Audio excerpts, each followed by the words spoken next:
As we have referred you on to who to contact, we will now be resolving this ticket. Regards, signed, awesome person, USAID Service Desk.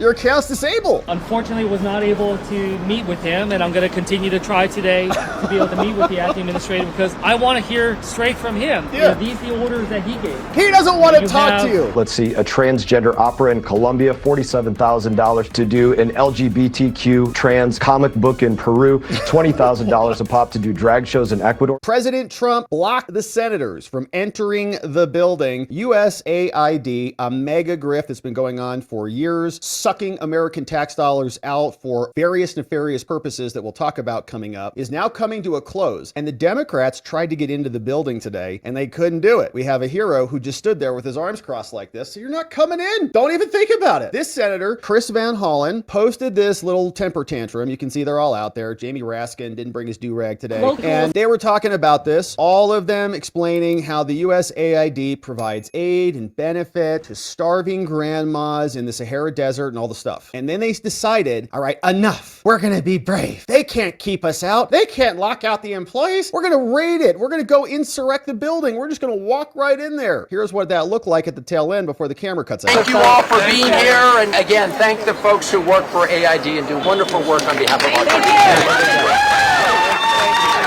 You go in there. Go inside, Jamie. As they make their way in, you can see there's people here. They enter the building, very excited about it. Going to storm USAID and show Trump who is boss. Well, here's the problem for him. When they got there, this hero said, you're not coming in. Okay, so nice try. And let's listen to see what this sounded like. So you are aware this agency is very busy currently and they are not able to take the meeting currently. They advise that they will be in contact shortly and that best to contact the Department of State at this time if you need any further comments. Who is they? The front office of the administrator. So could I just ask, are you with AID? I am. Thank you for your service. Well, thank you for what you do. Are the Doge people here? I Are don't. they in this building now? We have 8 employees currently. That's all I know. I don't know specific who Doge is or any of that. I just know that 8 employees are here. Although, as you are all aware, it's in the press. Everybody's been asked to telework. There are select people here to provide services for the agency. So the rest of them are all telework. Get out. Career? I am. Are you? Career as well. I want to thank you for your service. So there's no opportunity to... No, unfortunately, I don't control that. I'm just here to pass along the information. Thank you for coming, and I'm sure Department of State will be putting out more information shortly. Are you the repeat the senior message one civil more servant time? here? No, I am not the senior civil servant. Here I have gray today. hair like Today. you. No, absolutely. Just gray hair. That's the senior part of it. Okay, thank you. All right, thank you guys. I appreciate it. Thank you. Thank you very much. Yep, we'll see you soon. Bye. Get out. So just outstanding, a ton of fun. And then here's more, right? Here's another image on what it looks like. They ended up going back out after the fact, and then they held another press conference. So Senator Chris Van Hollen, then they came out after. They said, we were just denied entry. We're totally victims. Here's what he said. Nominees, we've been clear along with Senator Schatz, who's here, and my colleagues, that we will do everything we can to block State Department nominees from going forward until this illegal action is reversed. I do want to emphasize that since we don't have any Republicans so far in the House or Senate who want to work with us to stop this illegal action, that action in the courts is going to be essential. And it's already underway in terms of people looking at this. It's clearly a violation of law, as we all say. Yeah, clearly a violation. So go to the courts and go and protect your gigantic grift. And let me show you just how much of a grift all of this is. It's actually quite shocking. We're going to see a bunch of responses like this one from Bill Kristol to show you exactly how embedded all of these folks are. Bill Kristol's an anti-Trumper. I don't even know what he classifies himself as now. He said the deep state is far preferable to the Trump state, right? Oh, wow, that's really clever. Somebody should pay him a bunch of money to write stupid articles. So Data Republican said, listen, hello, Mr. Kristol. For you, the deep state is preferable because you are listed as the president of Defending Democracy at this EIN number ending in 380, which is an indirect beneficiary of USAID through Rockefeller Philanthropy Advisors. You are exposed. And as you can see, when you go into this, this is what it looks like. And you know how much we like mind maps here. Mind map to oblivion. It is a concoction of money going to entities and being repurposed and and shifted around to the tunes of millions of dollars over the years. And here, the Rockefeller Philanthropy Advisors sends money to various entities like the Hopewell Fund. They get a bunch of money, and then they dole out some money, like $2 million, to Defending Democracy Together Institute. Hey, what are all of these? The Vermont Community Foundation. What is that? It got $91 million. What is the Rockefeller Philanthropy Advisors? They got $27 million, but their gross receipts were $856. Taxpayer funds, $27 million. Then they dole some of that back out to Hopewell, right? And then Bill Kristol gets some of it over at Defending Democracy Together Institute. Then they've got to give their money back out. So they give some money for Principles First for America, whatever the hell that is. Other money goes. Society for the Rule of Law, Mormon Women for Ethical Government Foundation. All right. Money just is passed around to the tune of millions and millions and billions of dollars, right? And nobody knows where it goes. That's why they're all upset about it. It's because they're all in these little bubbles getting handouts from the federal government. And we're pretty sick of it. Kristol is not a direct recipient, right? And we didn't take that. It's through a beneficiary, right? He's not a direct recipient of USAID, but it goes down, it's passed along. Taxpayer dollars trickle down to all of these folks. Now, other people like Bukele from El Salvador is telling us how he sees this foreign aid garbage. Says most governments don't want US aid funds flowing into their countries because they understand where much of that money actually ends up. Now, while marketed as support for development, democracy, and human rights and all this nice sounding stuff, the majority of these funds are funneled into opposition groups, NGOs with political agendas, and destabilizing movements. Says at best, maybe 10% of the money reaches real projects that actually help people in need. There are such cases, but the rest of it is used to fuel dissent, finance protests, undermine administrations that refuse to align with the globalist agenda. That's why they're so mad. Cutting out this so-called aid isn't just beneficial for the United States, it's a big win for the world. And Rubio's going to be in charge of it. I wanted to share this post from Tim Burchett. He's a representative who we've had here a lot, Tennessee's 2nd District. He said this is a personal letter from President Saleh, the last president of Afghanistan. February 3rd, 2025, 10:17 a.m. He says, I guess he's writing this to Tim, I guess, or it's just a note. He writes, after President Trump assumed office, an unknown entity within the U.S. authorized the transfer of $80 million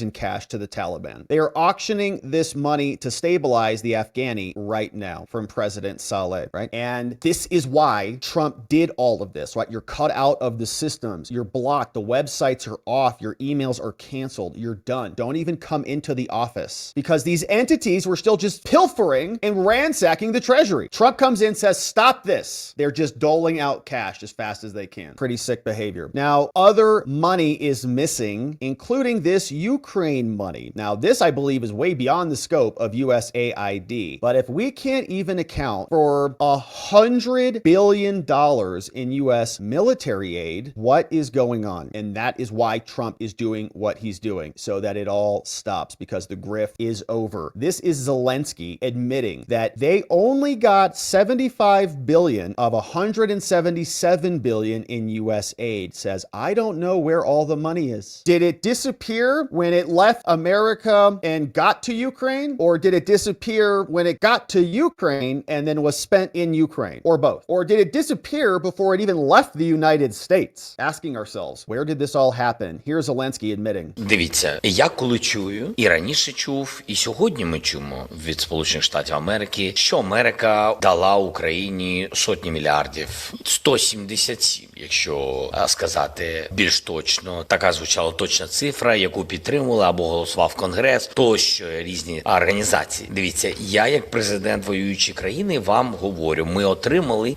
більше 75. Тобто 100 мільярдів з цих 177 або 200, говорять навіть деякі люди, ми ніколи не отримували. І це важливо. Бо ми говоримо про конкретні речі, бо ми отримали це не грошима, а зброєю. Ми зброї отримали на 70 з чимось мільярдів. Є навчання, тренування, є додатковий транспорт, є, тільки ціну на зброю були, гуманітарні програми, соціальні тощо. Але коли говорять, що Україна під час війни отримала 200 мільярдів на підтримку армії тощо, це неправда. Я не знаю, де всі ці гроші. Okay. So you might even make the argument that there's some translation problems or something happening there. Like he's saying, well, no. Like the money is not missing, right? Like the money didn't disappear. We just spent it on a bunch of other programs. Like, wow, we spent $175 million. Where did it all go? You know, like you go to the grocery store, you're like, what? How much? Where'd all that oh, it's like three things here, right? Is that what he's saying? Or was the money stolen? Or was that 175 million, like people think it was 175 million for the army, but it really wasn't. It was more like 75 million for the army. And then 100 million went to, maybe like we know where the money is, but it went to all of this other crap, humanitarian and this and democracy and transgenders in Ukraine and whatever, like all these other things. So we didn't actually have that amount of money dedicated to the army. He might be making that point too. But if that's the case, that seems like an inversion of proper spending. Like maybe the bulk of the money should go to the army and the military and not, I guess, shutting down religion or avoiding elections or whatever he is doing there. So very curious to see. We're happy that aid is hopefully coming to an end everywhere, and it is happening quickly. Here's what Alyssa Milioni is reporting. Global Development Reporter shared this. The number of personnel service contractors, or PSCs, pulled from the U.S. aid system with no warning grew by the hundreds overnight. When asked why their system was blocked, here was the response. Okay, so now you're one of these NGOs. You're operating to ship more illegal aliens into our country. You're like, oh great, gonna buy some more plane tickets, just ship them right into Arizona. Perfect. Says, my credit card's not working. Why are my funds declined? Sends an email. This is ridiculous. U.S. government, you guys suck. What's going on? Send the email. Here's a response, February 2nd. Hello, thank you for contacting the U.S. Aid IT service desk, period. Unfortunately, your account has been disabled. Please reach out to HR for any inquiries as to why your account was disabled. You can call them at this number anytime before 4 p.m. or send an email. As we have referred you on to who to contact, we will now be resolving this ticket. Regards, signed, awesome person, U.S. Aid Service Desk.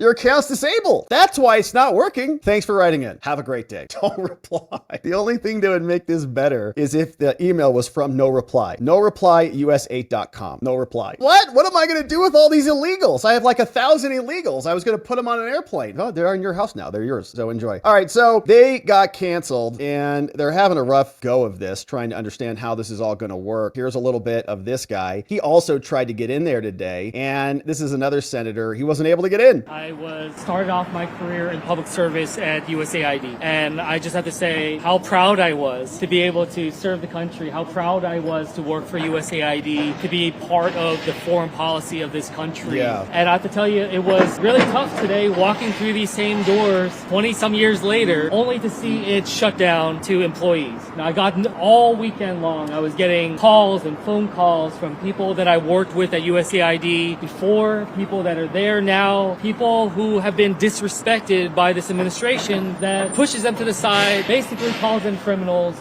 and tells them not to show up to work. In fact, I went inside trying to speak to the acting administrator, Gray. Nope. Unfortunately, was not able to meet with him, and I'm going to continue to try today to be able to meet with the acting administrator because I want to hear straight from him. Yeah. These are the orders that he gave. He doesn't want to talk to you. Mysterious people within this new administration sending out emails across the entirety of USAID telling them not to show up. I talked to the security guard just in there. He said he has been given specific orders to prevent employees of USAID from entering the building. And I just find that to be absolutely ridiculous. Oh. This is no way to govern. This is no way to treat public servants. And this is no way for us to conduct our foreign policy as a country. Yes, it is. You're cut off. All your friends are cut off. I know you got a bunch of phone calls. What? We're not getting our money? And this is the grift, right? They would then go to these people and they would make introductions and connect them and, oh, go apply for a grant from them. And yeah, oh, you're working to save American democracy. Oh yeah, that's great. Go over here, get some more money. Oh, you want to censor disinformation? No problem at all. Right? And it was all grifted out. So all these senators get these phone calls. They're like, what? How can I play all my liberal employees? Their universal basic income for Democrats is now cut off and they're going to be starving for more government money, but they're not getting it. Here is Marco Rubio, who's going to be the acting director of this entity and going to pass this off to somebody else who was just done solving Panama for us like 2 minutes ago. He's like, yeah, we're going to take Panama back. The Panamanian president came in. He's like, we're done with China. Sorry about that. We don't know what we were thinking. We were a little drunk. She looked good to us, but we made a mistake. We love you. We're really sorry about that. We're going to fully commit to you. Did that like in 2 weeks. Okay. It's already been done. And now he's going to be in charge of canceling this corrupt entity. What's USAID? What's happening at USAID and how that affects the church here? Well, look, I mean, my frustration with USAID goes back to my time in Congress. It's a completely unresponsive agency.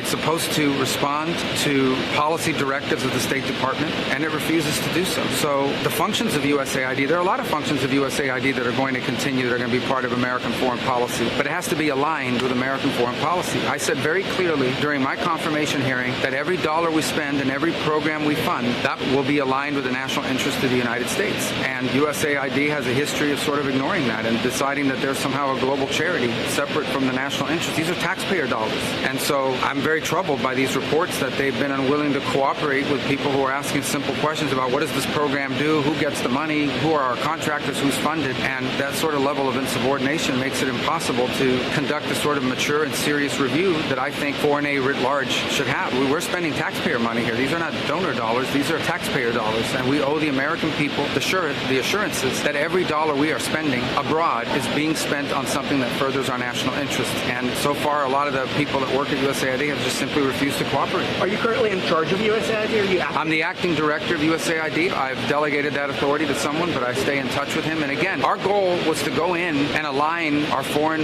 aid to the national interest. But if you go to mission after mission and embassy after embassy around the world, you will often find that in many cases, USAID is involved in programs that run counter to what we're trying to do in our national strategy with that country or with that region. That cannot continue. USAID is not an independent, non-governmental entity. It is an entity that spends taxpayer dollars, and it needs to spend it, as the statute says, in alignment with the policy directives that they get from the Secretary of State, the National Security Council, and the President. And it's been 20 or 30 years where people have tried to reform it, and it refuses to reform. It refuses to cooperate. When we were in Congress, we couldn't even get answers to basic questions about programs. That will not continue. That's not going to continue.